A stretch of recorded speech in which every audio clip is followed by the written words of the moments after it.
Hello student, नमस्कार, सुप्रभात, राम राम। कैसे हैं आप? आई होप आप बहुत अच्छे होंगे और अपनी जो तैयारी है उसको बहुत अच्छे से कर रहे होंगे। आज हम बात करेंगे क्लास 12 फिजिक्स के अंतर्गत एक और नए अंकिक प्रश्न की।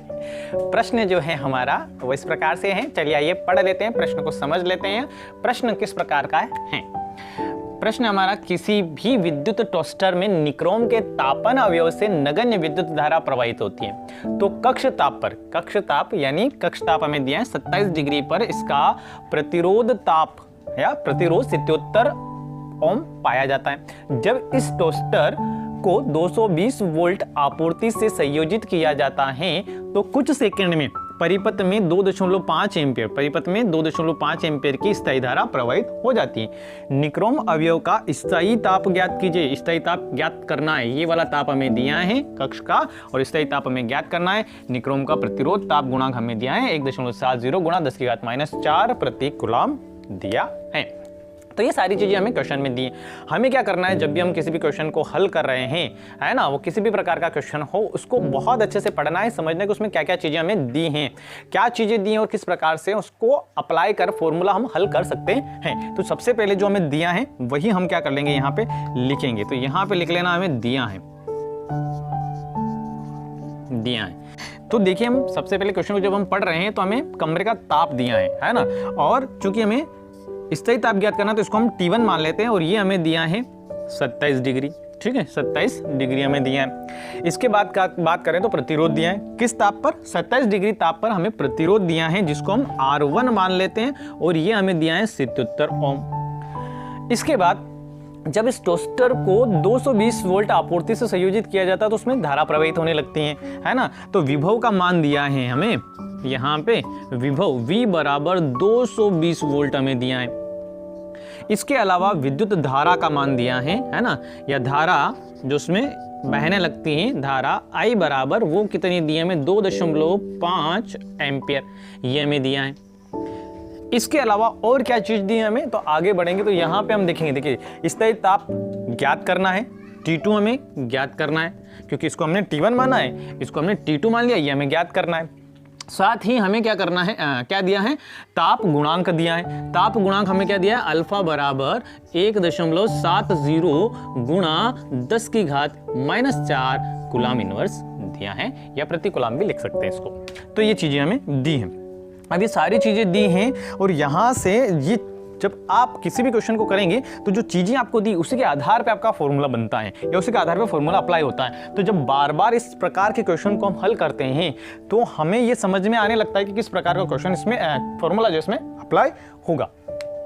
तो यहाँ पे हम फॉर्मूला लिख देते हैं। फॉर्मूला क्या बनेगा हमारा, R2 बराबर R1 1 plus alpha del T. ठीक है, अब यहाँ पे हम क्या देखेंगे, देखिए R2 हमारे पास नहीं है, R1 है, अल्फा है, और डेल टी की जो वैल्यू होती है, डेल टी जो होता है वो ताप में परिवर्तन होता है, यानी डेल टी जो है, डेल टी बराबर होता है हमारा T2 माइनस T1 होता है।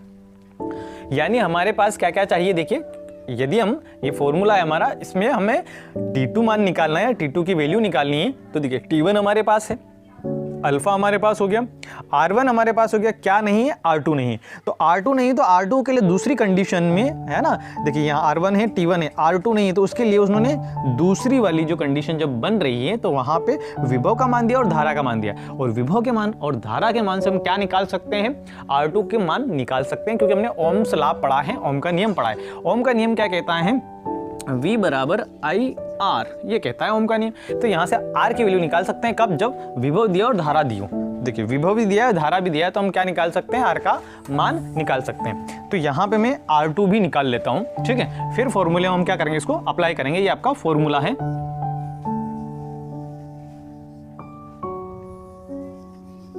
चल, अब यहाँ पे मैं R2 की वैल्यू निकाल लेता हूँ। R2 बराबर, है ना, विभव का मान दिया है, धारा का मान दिया है। ठीक है, तो विभव V और धारा I, यहां पर हम उसको रखकर वैल्यू निकाल लेते हैं। तो R2 बराबर विभव का मान दिया है 220, अपॉन में दिया है 2.5 एम्पियर, धारा का मान, यहां से दशमलव हटा देंगे, यहाँ 0 जुड़ जाएगी, इसको कैंसिल आउट करेंगे तो ये आ जाएगा आपका 88। ठीक है, तो R2 की जो वैल्यू आ जाएगी वो आ जाएगी हमारे पास 88 ओम। R2 की वैल्यू कितनी आ गई, 88 ओम आ गई। अब हमारे पास सारी चीज़ें हैं, फॉर्मूला है, फॉर्मूले में मान रखेंगे, तो मुझे थोड़ी सी जगह चाहिए है ना रखने के लिए। तो इसको क्या कर लें, आप नोट कर लें, स्क्रीनशॉट ले लें इसका, इसको नोट कर लें आप। चलिए आगे बढ़ जाते हैं हम। अब यहाँ पे हमें क्या कर लेना, फॉर्मूला हमारा है, फॉर्मूले में सारे जो मान है उसको हम पुट करेंगे, सारे मान रखेंगे और T2 की वैल्यू फाइंड कर लेंगे। चलिए, तो यहाँ पे ये जो आपका फॉर्मूला है ना, इस पे पहले में थोड़ा सा डेल टी का मान रखकर इस प्रकार से सरल कर लेते हैं कि हम मान को आसानी से रख पाए। तो फॉर्मूला में यहाँ पर वापस से एक बार और आपका लिख रहा हूँ, यहाँ से फॉर्मूले को हम यहाँ पे वापस लिख रहे हैं, R2 R1 1 plus alpha del T. ये मैंने फॉर्मूला को वापस लिख दिया। यहाँ पे हमें क्या करना है, देखिए डेल टी को अलग कर देना है, क्योंकि डेल टी में ही शामिल है T2 माइनस T1। तो थोड़ा फॉर्मूला मैं सरल कर देता हूँ। तो ये फॉर्मूला क्या बन जाएगा, जब मैं इसका अंदर मल्टीप्लाई कर देता हूँ, तो R2 बराबर R1, ठीक है, plus R1 alpha del T. मुझे मान डेल टी को अलग करना है, क्योंकि डेल टी में ही क्या शामिल है आपका T2 माइनस T1। तो यहाँ पे मैं उसका भी वैल्यू अब रख ही देता हूँ, है ना। तो ये आपका अल्फा है और ये T2 माइनस T1, ठीक है, क्लियर। यहाँ से इस R को बराबर से हम इधर ले आते हैं, R2 माइनस R1, क्लियर। अब ये तो बराबर से इधर आ गया, बराबर से इधर हमारे पास बचा है R1 alpha T2 minus T1। ये जो दोनों पद हैं, ये देखिए इसके इनटू में है, तो इसको बराबर से इधर ले आते हैं हम, है ना, अपॉन में आ जाएगा। ये इसके इनटू में है, T2 माइनस T1 के इनटू में है R1 अल्फा, तो ये इसके कहाँ आ जाएगा, अपॉन में आ जाएगा। तो ये बन जाएगा हमारा R2 माइनस R1 अपॉन हो जाएगा R1 अल्फा, इधर बच जाएगा आपका T2 माइनस T1। ये आपका फाइनली इस प्रकार से मान रखने वाला फॉर्मूला बन गया। यदि हम चाहते हैं कि इस प्रकार का फॉर्मूला ना लिखें, सीधे ये वाला फॉर्मूला लिख के मान रख दें, तो भी हम रख सकते हैं। पर आपको ये पता होना चाहिए कि फॉर्मूला ये मेन फॉर्मूला आपका होता है और इस प्रकार ये फॉर्मूला बनता है। तो यहाँ पे हमने क्या करा, ये वाला फॉर्मूला लिया, इस फॉर्मूला को थोड़ा सरल करके इस प्रकार बना दिया। आप चाहें तो इस वाले फॉर्मूले में ये जो सारे मान हमें दिए सीधे हम रख सकते हैं, ठीक है। आप ये वाले बीच की जो स्टेप्स हैं जो फॉर्मूले की, वो ना लिखते हुए सीधे ये वाला फॉर्मूला जो है हमारा आप लिख दें और इसमें मान रख दें, तो भी आपको आसानी से हल हो जाएगा आपका क्वेश्चन, ठीक है। अब मैं मान रख देता हूं। तो R2 का मान मेरे पास कितना है, देखिए R2 की वैल्यू मैंने निकाली थी, ये यहाँ पे R2 कितना है, 88 है। तो यहाँ पे हम वैल्यूज रखेंगे, तो ये 88 माइनस R1 की वैल्यू कितनी है, 77 है, ठीक है।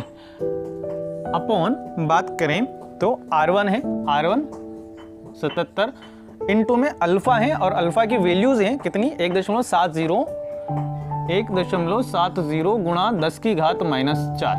ये हमारे किसकी वैल्यू हो गई, अल्फा की, बराबर ये बराबर T2 हमें फाइंड करना है, T2 ज्ञात करना है, और माइनस T1 की वैल्यू कितनी है हमारे पास, 27 डिग्री है। तो यहाँ पे हम रख देंगे 27 डिग्री, ठीक है। ये हो गया हमारा। अब कैलकुलेशन हम हल कर लेते हैं, ठीक है। कैलकुलेशन को हम हल करेंगे तो यहाँ पे हम माइनस करेंगे, तो ये कितना बच जाएगा हमारा, 88 माइनस 77 हम जब करते हैं तो कितना बचेगा हमारा, 11 बचेगा, ठीक है। 11 बच जाएगा हमारा यहाँ पे। ये हमारा 77 गुणा 1.70 गुणा 10 की घात माइनस 4 ऐसा कैसा, बराबर इधर T2 माइनस 27 भी अभी ऐसा का ऐसा। अब इसको और आगे हम बढ़ाएंगे, हल करेंगे। उससे पहले आपको क्या कर लेना है, इसको नोट कर लेना है, स्क्रीनशॉट ले लेना है, और नीचे वाला जो पद में रफ कर देता हूँ, तो आप स्क्रीनशॉट ले लें इसका। चलिए अब यहाँ पे हम देखिए इसमें यदि हम चाहें तो इसको कैंसल आउट कर सकते हैं। कितना हो जाएगा कैंसल, 11 7 77 7 हो जाएगा, ठीक है। तो ये बचेगा, ऊपर हमारा 1 बचेगा, अपॉन में क्या बचेगा, है ना, अपॉन में बचेगा हमारा 7 into 1.7 into 10 to the power minus 4 बराबर T2 माइनस 27, ये हमारा बचेगा।